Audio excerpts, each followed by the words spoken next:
अक्सर लोगों के साथ ये होता है कि वो है ना जिंदगी के प्रॉब्लम से इतना थक हार जाते हैं कि उन्हें लगता है कि कहीं दूर भाग जाए। Family problems, friends problems, work problems, health problems, इतने सारे प्रॉब्लम्स होते हुए आपको लगता है यार बस अब और नहीं बर्दाश्त होता, अब कहीं भाग जाते हैं, एक हॉलिडे पे चले जाते हैं, पहाड़ों में चले जाते हैं, कहीं तो दूर भाग जाते हैं। कभी आपको ऐसा लगा है?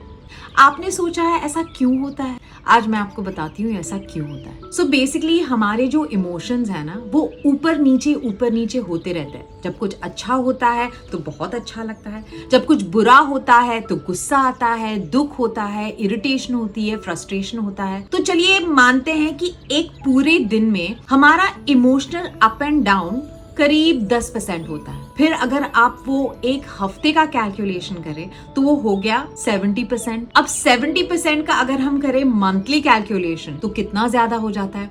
और ऐसे इतने महीने निकल जाते हैं, हमारा जो स्ट्रेस का परसेंटेज है, स्ट्रेस का क्वोशंट है, वो बढ़ता जाता है, बढ़ता जाता है, बढ़ता जाता है। फिर हमें ऐसा लगता है कि बस अब और बर्दाश्त नहीं होगा, ये बॉडी और नहीं ले सकता, ये माइंड और नहीं ले सकता, और आप फटाफट बैग पैक करते हैं, टिकट्स बुक करते हैं और कहीं निकल जाते हैं। ये बिल्कुल सही करते हैं आप, इसमें कोई गलत बात नहीं है। एंड इट इज ट्रू, हमारा जो इमोशनल क्वोशंट है ना वो एक सर्टेन लिमिट तक ही होता है, उससे ज्यादा हम बर्दाश्त नहीं कर पाते। तो इसका बेस्ट सोल्यूशन है कि आप अपने इमोशंस को चेक में रखिए, आप अपने फीलिंग्स को चेक में रखिए। ऑब्वियसली अगर पूरा दिन आपके इमोशंस अप डाउन होते रहेंगे, अगर आपके फीलिंग्स अप डाउन होते रहेंगे तो ऑब्वियसली कोई भी थक जाएगा।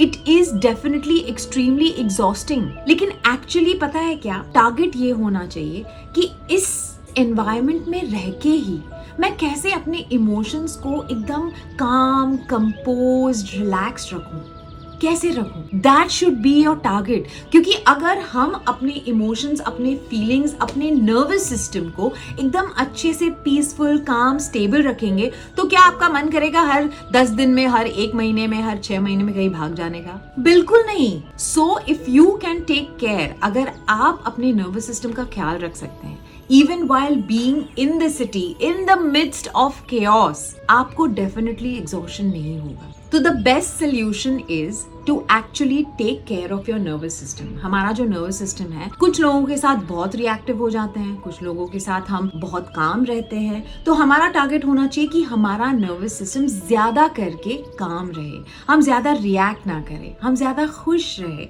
हम ज्यादा स्ट्रेस ना लें। और एक और बात, अगर आप थक भी गए और अगर आप छुट्टी पे जाना भी चाहते हैं, ब्रेक लेना भी चाहते हैं, तो उसमें कोई गलत चीज नहीं कर रहे हैं आप।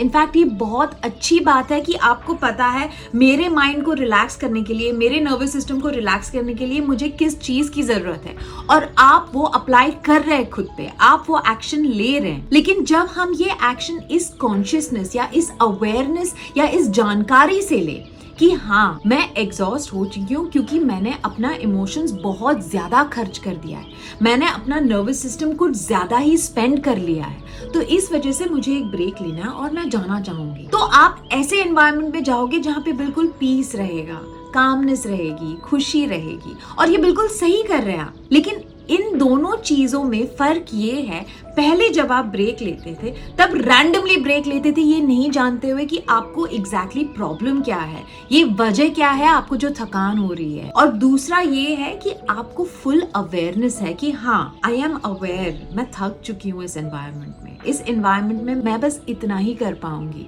अपने नर्वस सिस्टम को इतना ही पीस और कामनेस दे पाऊंगी। अब मुझे छुट्टी पे जाना है, पहाड़ों में जाना है या कहीं भी जाना है अपने पीस और कामनेस के लिए, तो बेशक जाइए।